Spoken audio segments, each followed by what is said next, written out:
What's up, everyone? Solder here with Grim Realms Gaming, and today we're going to be talking about Ira, Crimson Haze Blitz deck, and our specialization card, Whirling Mist Blossom, and why it's good. For starters, when it hits, it draws you two cards. It's no different than Cash In, hopefully to get more support and Monarch going forward, but more cards in hand equals you can either launch more of effective attack or you can have some cards to be on defense. Either way, more cards in hands is good. But let's get started. Alright, let's get started with the equipment. It'll change depending on the matchup, but we have extras. Let's get started with Ira, Northern Hood, arcane damage. You never know when you're going to run into a wizard or even Runeblade for that matter. And for the boots, we go with Snapdragon Scaler simply because it's good and it's built with this deck in mind because everything literally in it costs one or less. But not only that, we have access to no Rune Rogue, arcane barrier damage, but not only that, we have also access to Bracer Release, and you might be wondering, why don't I have the Ninja Arm? Well, for starters, the Ninja Arm only interacts with cards that have the keyword combo, and it only buffs up to a 1.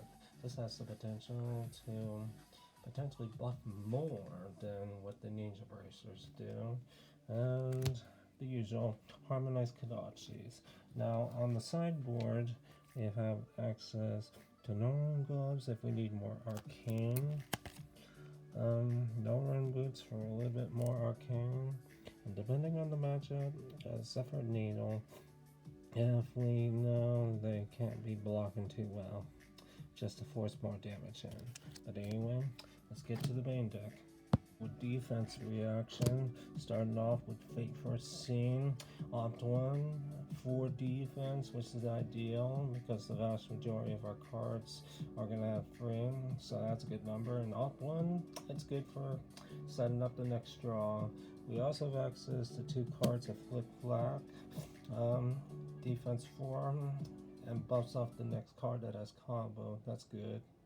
And also, we have access to Springboard Somersault, and defense 2, maybe 4 if coming from the arsenal.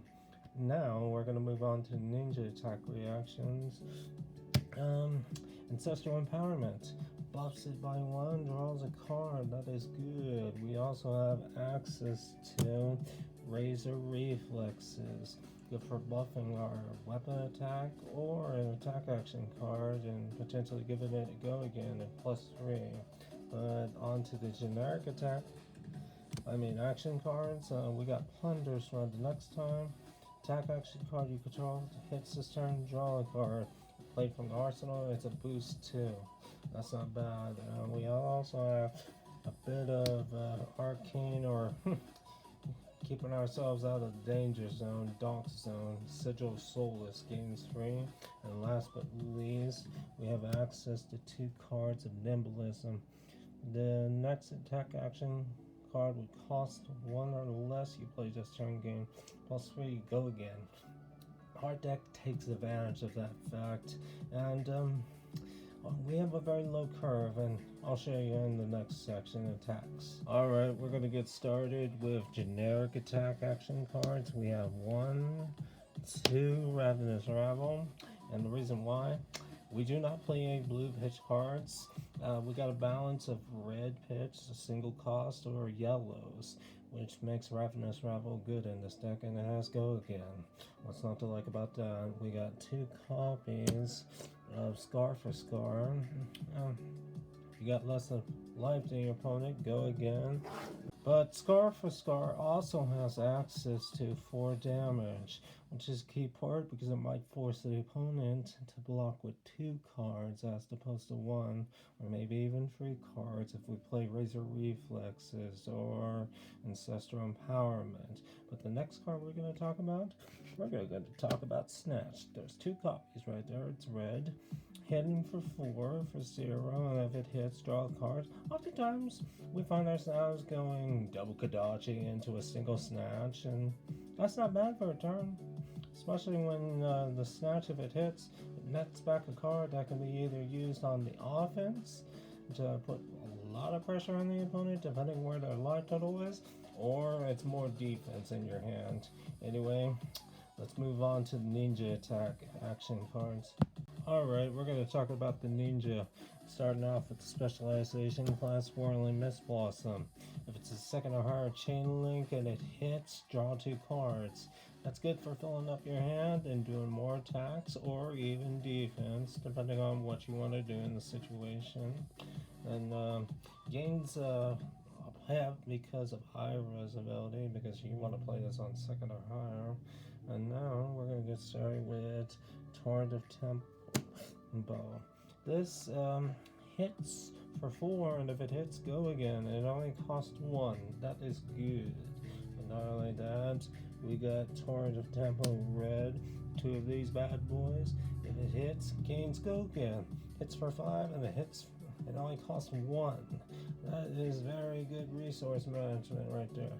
Now, we're going to get started with a single Soul Beach Strike, a yellow, hits for free, gains go again if it hits. That's not bad, especially with the combo card we have access to. We also have access to Soul Beach Strike, 2 red ones, hits for 4, which is a sweet spot, and if it hits, gains go again. And now we're going to get started with the combo cards. We're going to get started with a single copy of Crane Dance Yellow. If Soul Beach Strike was the last attack, this combat chain gains +1 go again. It can't be defended by attack action cards with base strength greater than the number of chain links you control. That is good for forcing through damage. Not only that, with the buffs we have, Nimblism, Razor Reflexes, there's some things you can do to force a big amount of damage. And now we're going to go with 2 copies of Crane Dance. Same thing, but it pitches for 1, and it hits for free, and you can buff it more. But we also like having access to Heron Flight, 2 copies of this. And if Crane Dance was the last attack this combat chain, Heron's Flight gains +2, and you choose attack action or non-attack action. Heron's Flight can only be defended by the card of the chosen type. Now, if you know the meta well enough, and you buff this sucker up with not just for 5 damage, but you make it to where Razor Reflexes is involved, this is going to hit like a freight train, depending on how the matchup goes. Let's say, for example, you're playing against the Mirror Mats, the ninja player. The vast majority of the time, they want to be attacking more. So you're going to want to call non-attack actions because they're not likely to have a ton of that, which means you can force it through a lot of damage, and it costs 0. But not only that, we're going to move on to Rushing River. We got 2 of these in the yellow pitch. If Torrent Temple was the last attack this combat chain, Rushing River gets +1, go again, and if Rushing River hits, draw X cards and put X cards back in your hand. Now, if you got cards in hand, this is essentially filtering depending on how many cards you have in your hand. But if you don't, guess what? This can be acting as opt, setting up what you're going to draw at the end of the turn. That's not bad, especially if it hits for a lot. With Razor Reflexes or Nimblism, and it costs 0. So it's got to get after it. Now we got 2 copies of Russian River Red, and this is the last card in the deck.